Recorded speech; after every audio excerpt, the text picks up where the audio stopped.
Les contes de fées sont-ils destinés aux enfants? Et sinon, pourquoi croit-on qu'ils le sont? Et puis aussi, pourquoi les adultes ne croient pas ou plus aux contes de fées? Alors, les contes de fées ou contes merveilleux ne sont pas spécifiquement destinés aux enfants, mais à tous. D'ailleurs, si on écoute les contes originaires, recueillis par exemple par les frères Grimm, on a du mal à croire qu'ils soient typiquement pour les enfants parce que pour certains, ils feraient faire des cauchemars. Voilà, quand même. Alors aussi, on voit bien que dans les livres d'enfants, eh bien, ils sont souvent simplifiés et ils perdent une partie de leur impact en fait et de leur clé. Mais si dans la croyance populaire, on attribue les contes à un public enfantin, c'est tout simplement parce que ces histoires s'adressent à une dimension de nous-mêmes qui est enfouie, qui est oubliée une fois adulte. C'est très dommage, bien sûr, mais c'est souvent ainsi. Ces histoires, elles parlent d'une part de soi qui n'est pas bienvenue dans notre monde avec toutes les valeurs matérialistes et réductrices. On a voulu éliminer le merveilleux de la vie, le vrai merveilleux, et on l'a plutôt dogmatisé, par exemple, dans des religions, dans des idéologies, etc. Mais à chaque fois qu'il y a idéologie, il y a tragédie et guerre. Cette dimension enfantine, merveilleuse, elle est réprimée progressivement par l'éducation normative, qui prépare plutôt des êtres soumis que des êtres libres et créateurs. Le conte est un modèle d'inspiration de tout ce que notre âme veut nous révéler de la magie naturelle de la vie. Et les âmes, elles ne sont ni gouvernables, ni aliénables. Alors, évidemment, c'est pour cette raison que tout est fait pour que les enfants oublient cette part merveilleuse et féconde en eux, et puis le plus tôt possible, parce que plus on grandit et plus on a de force de conserver le souvenir de notre véritable identité. Voilà. Un enfant qui garde en grandissant un lien très fort à cette part de lui-même, eh ben, il va être beaucoup plus autonome, authentique et moins manipulable. Bien sûr, il aura moins peur de la solitude, il ne se sentira jamais vide, il aura foi en ses rêves, quoi qu'il arrive. Voilà.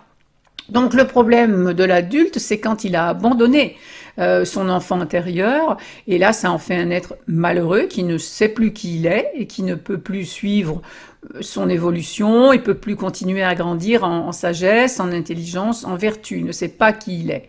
Alors il est obligé de se raccrocher à ce moment-là au système, à quelque chose, à quelqu'un, et c'est ce qui donne la société que l'on voit aujourd'hui, qui est à la fois immature et puis en même temps imbue de ses connaissances scientifiques ou technologiques. Adultes, nous avons pourtant un enfant qui vit en nous, dans le présent, ceci même s'il est muet. C'est la partie sensible, créative et régénératrice de notre identité, de notre intériorité. Plus un adulte réprime cette part enfantine en lui, et moins il va comprendre ce que le conte veut lui enseigner, en fait, ce que le conte veut réveiller en lui, d'innocence et de possibilités immenses surtout. Voilà. Alors pour celui qui a conservé une lueur suffisante dans son intimité, eh bien grâce au conte, au contraire, il pourra reprendre sa croissance. S'il n'est pas trop blessé évidemment, s'il n'est pas à un point de non-retour, mais enfin c'est quand même assez rare d'être à ce point de non-retour. Et alors à ce moment-là, eh bien le conte va remplir son rôle d'histoire initiatique. Initiatique au sens de revenir dans son intériorité, et puis au sens de reprendre quelque chose au début, donc une croissance. Et cela se fait vraiment physiquement, biologiquement, c'est-à-dire qu'il y a des nouvelles connexions neuronales qui reprennent vie et qui tracent des nouveaux circuits dans le cortex.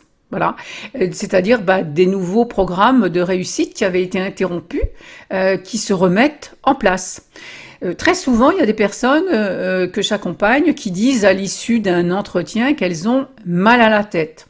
Et ça, c'est fréquent, parce qu'il y a quelque chose qui reprend sa croissance. Il y a comme une étoile, en fait, qui veut se remettre à briller là où il y avait un trou noir précédemment. Alors, eh bien, si tu veux refaire briller ton étoile, tu as plein de ressources, de liens en dessous la vidéo. Voilà, tu peux me rejoindre sur leroyaumeamoureux.com pour faire partie de la communauté des gens qui veulent faire de leur vie un conte merveilleux. À très bientôt pour une autre vidéo, peut-être une autre vidéo questions-réponses. D'ailleurs, n'hésite pas en dessous dans les commentaires à déposer une question et je te ferai une vidéo pour y répondre.